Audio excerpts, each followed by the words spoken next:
Welcome to the Living Beyond ADHD podcast. If you're looking for a fresh perspective and actionable steps on hot topics from focus to follow through to self-management and more, you are in the right place. Welcome your host, innovative educator, coach, and psychotherapist, Dr. B. This podcast is sponsored by Pure Potential with Dr. B. You can head over to drbarbaracohen.com and find the podcast transcript, grade free content, plus information on programs and services, including the groundbreaking Adventures in Achievement online coaching program and one-to-one services with Dr. B. That's drbarbaracohen.com.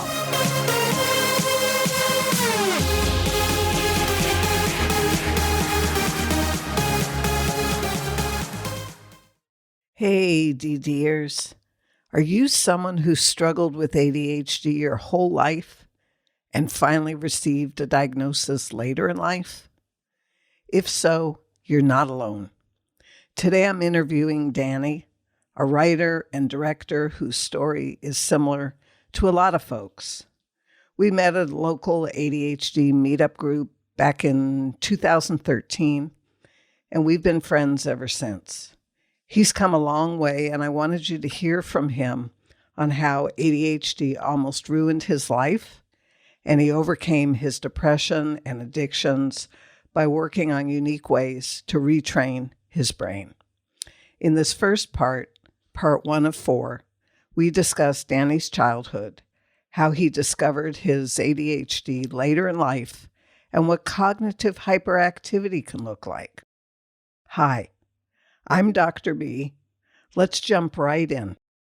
The conversation starts with Danny describing himself as we chat a little about our meetup days.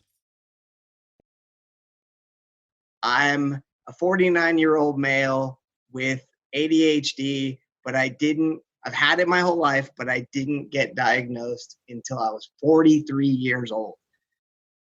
Your journey is really amazing to me, because you're someone who got diagnosed later in life. You came to the meetup group and you were really depressed. It was really bad. You didn't know there could be anything good because it was a pretty hopeless state that you came, that I didn't know that the night you came. And then even you have said that you saw that I was not in a good place, right? Like just looking at me. Yeah, it was really clear where you were sitting in the back, kind of isolating yourself, that, I'm not going to say you were a spectator, but it's almost like you were coming there to see what the meeting was about. And if there was something there for you, and you were just going to kind of hang back and you were going to listen and see what you heard, because your energy wasn't really engaged. And it was engaged when you came up to me at the end of the meeting and you talked to me about WINS. What's this thing about WINS? Where can I read more about WINS or learn more about WINS? Which, I feel like I was scratching my head. If I didn't do it physically, it felt like that emotionally. And it's like, where could he learn more about WINS? Well, at that time, which is really different than now, like now I hear people talking about WINS everywhere. Like everything I listen to, WINS. But 7 years ago, I didn't hear anybody talking about WINS. And so there was no place for me to tell you to go read a book or listen to something. And at that time, I hadn't even started my podcast. And so it's like what they say in recovery, keep coming back, because this is where you're going to learn about WINS. And learning what WINS was, learning it was doable, learning that it made sense to you and you took it on. So maybe we transition to you now talking about what your journey is, because this is kind of my perspective of going from being in such a low place when I first met you to a place where it may not be everything you want at this point, or maybe it is. Oh, no, it isn't. I didn't figure, sure. I'm not assuming, but certainly a far cry from where you started. and exponentially growth, taking on new ways of trying it, doing it. It's like you were at least open to doing certain things, to prime the pump, to try certain things. Then we stopped doing that. The meeting changed, all that. But you kept going. You found other groups. You got into writing groups. You continued to pursue it. And you grew.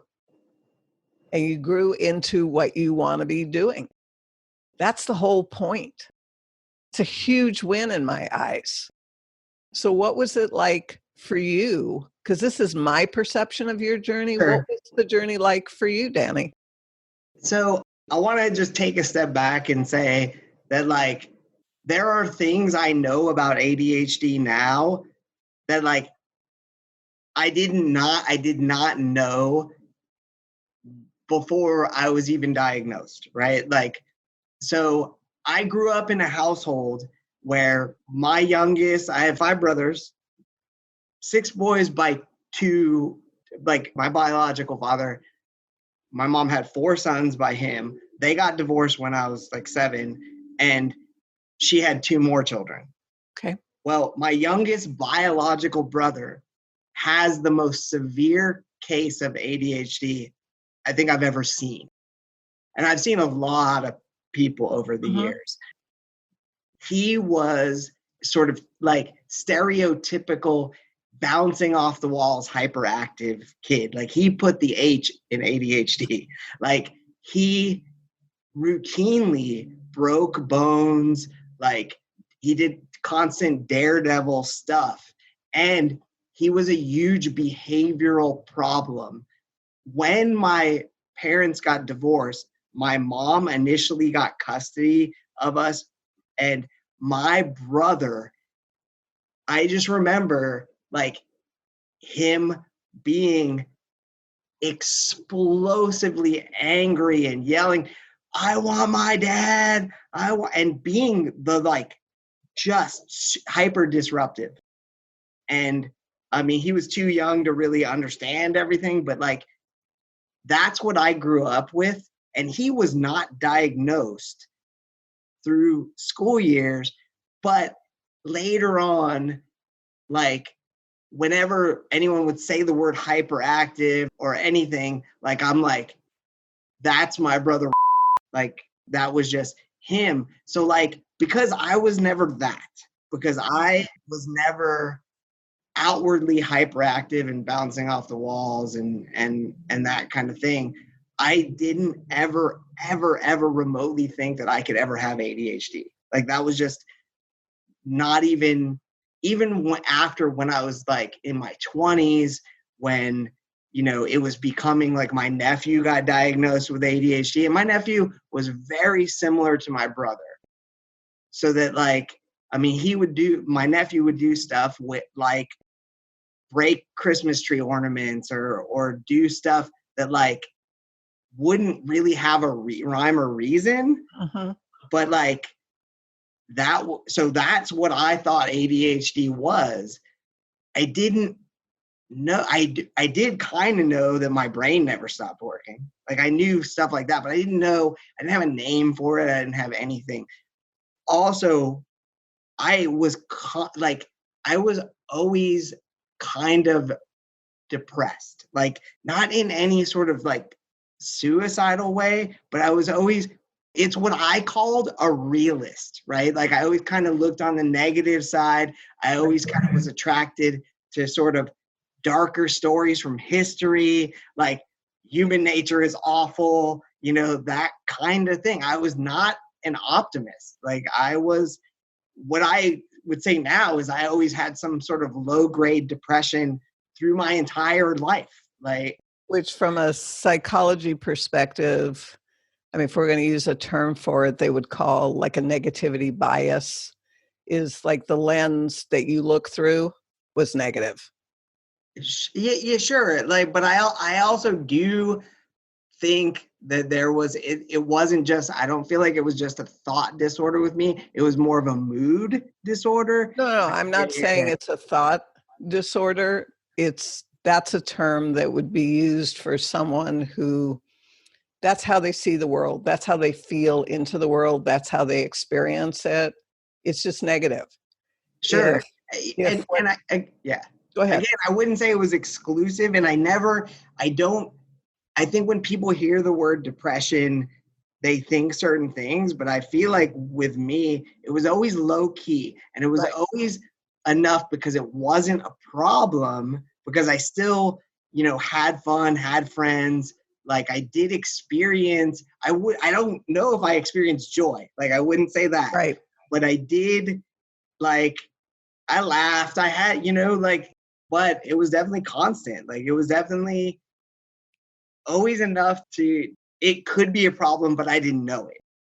Like, And what's interesting right. too, to me, is it's easy to hear how you could have been missed because the models you had for ADHD were people that were hyper, people that were volatile, all these other things that you're describing, Sure. and your depression, which even if you had been working with someone, if they saw you come in and you were in a state where you were more upbeat or you were describing your life, and it's like, yes, you went out with friends, and yes, you had a good time, and you laughed, and you did this and that, and then you sat there and you told them you were depressed, and they would doubt it.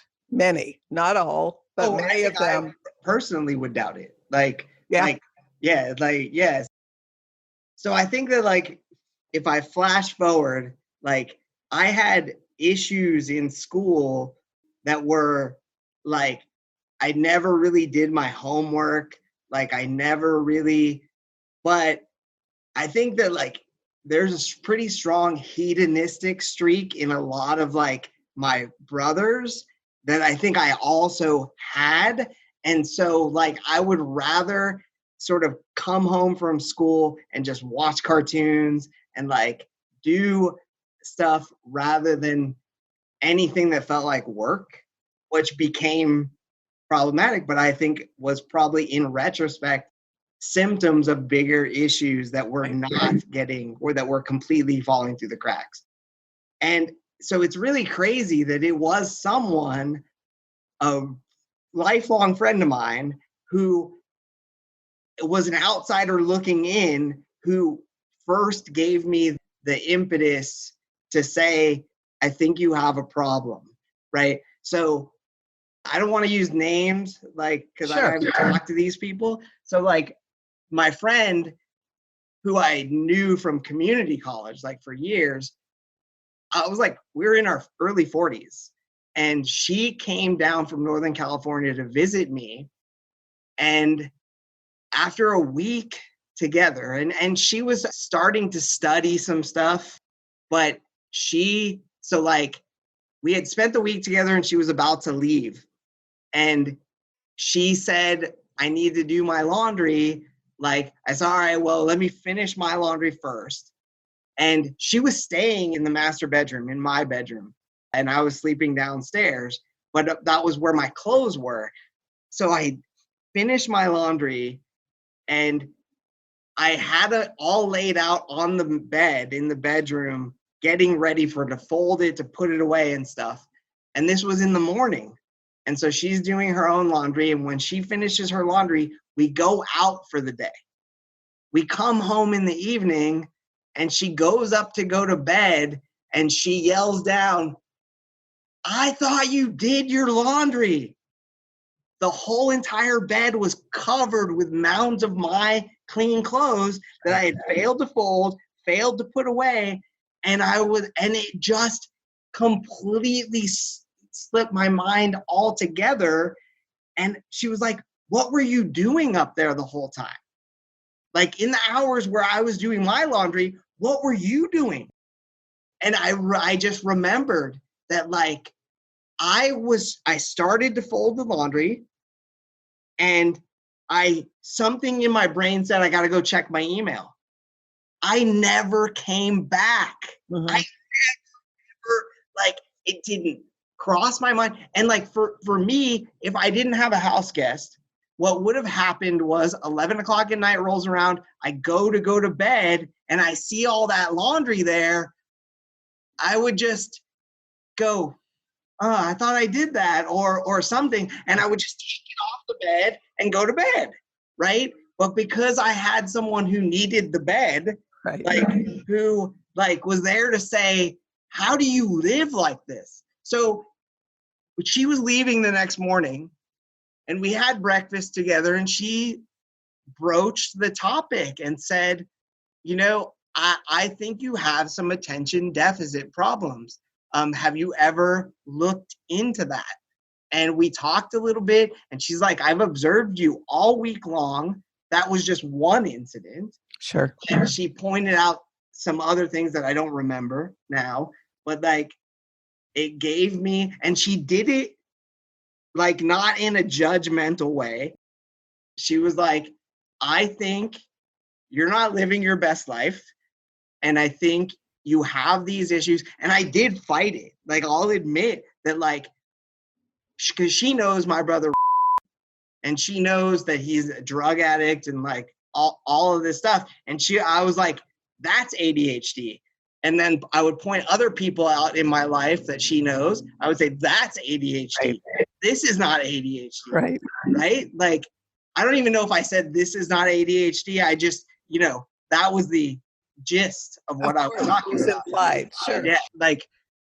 So I immediately went to the library and I got an audiobook, right? I've always had issues with reading lifelong. I'm a lifelong reader.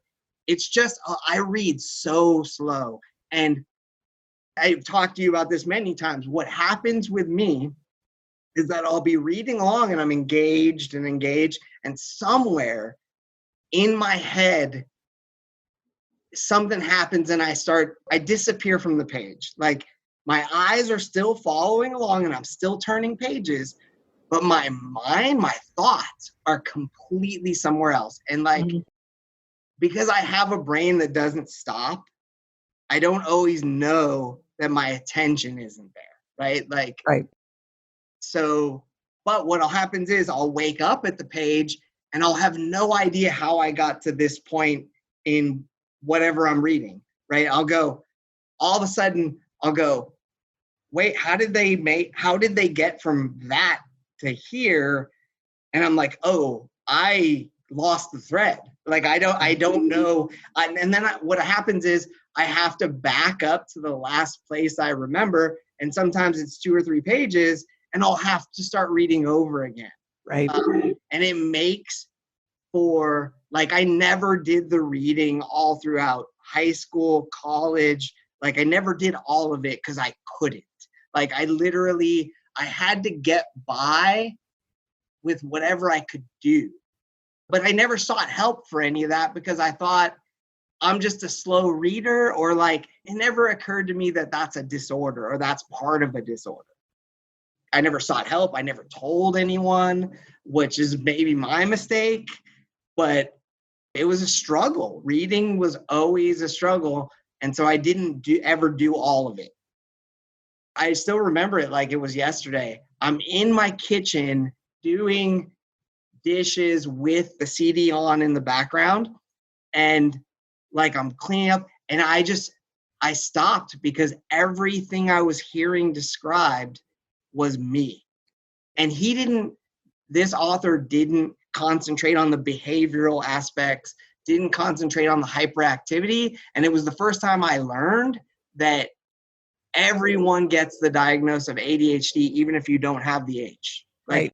That he made it clear to me that my hyperactivity manifests in a very different way than my brother's, right?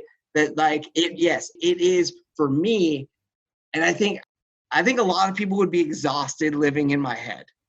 It's cognitive hyperactivity is what it is. Sure. Yeah. So from the time I wake up in the morning, maybe 5 or 10 minutes after I wake up, to the time I hit the pillow at night, because I have no problems falling asleep, but my brain only stops when I'm dropping off, right? Into sleep. And so all day, every day, it's a symphony up here, a cacophony. Like, it just is. I don't know how anyone else lives, but like, I've been told I talk a lot, and I do, but it's not half of what's happening. Like, I understand. Yeah. Like, so, it was the first time, like, I don't know if I cried. I may have cried, but it was the first time I ever got an inkling that this is a thing, that this is like, it's not just like I'm weird or I'm, excuse my language, but like, this is not, and that it's something that like, I did mourn a little bit because it's something that should have been caught, but because I wasn't, especially in my really young years, I was not a behavioral problem. I was a quiet kid who didn't really like cause trouble, right? In my teenage years I did, but that was different. But like, I mean, I always knew my brother fell through the cracks, and that if he had, like, this was the 1970s, if he had intervention early on, he would have been a better human being. I think that's just how you say it. I don't have any other way to say it than like his life would have been better. And I always mourned that a little bit, like, for him, but I was a kid too. Growing up in the same house, there was nothing I could do. And what after you got this inkling or this insight that there's another model or configuration of ADHD? Because it's confusing for a lot of people since they've changed the name diagnostically, because it used to be there was ADHD and there was ADD. Right. And I would have been diagnosed as ADD. Of course. And it was much more clear to a lot of people, ADD not being hyperactive and what the symptoms of that are, to be able to relate and identify. And when they changed the name and it all became ADHD, and then primarily inattentive, primarily hyperactive, impulsive, or a combination of all three, I think it became very confusing for a lot of people in general, because every time you hear the H and you know that isn't you, and this is what it's called, and you may not go and look and see the three subcategories of primarily inattentive, hyperactive, impulsive, and all of that, but ADHD isn't you because you're not H. Sure. And yeah, then, I guess because I got my diagnosis way post all of that, like, I don't think I ever was aware that there were, I thought ADD was the same thing as ADHD, and that like, that it was just like a more abbreviated way to say it. I didn't know. Right. But having the explanation that you can have this thing without hyperactivity was a real revelation to me. So we're going to break off here and continue this interview in 3 more parts. Thanks for tuning in to my first podcast interview. I hope you're enjoying this interview and you can relate to some of Danny's experiences. In the next episode, we'll hear about Danny's darkest struggles and how one chance meeting started him on the road to a happier life. Thanks for your undivided attention. If you're eager to make positive changes in your life, head over to drbarbaracohen.com to see how Dr. B can help you today. Whether you love making changes with community support in a group environment or prefer one-to-one coaching or psychotherapy, you'll find all the information you need to get started at drbarbaracohen.com.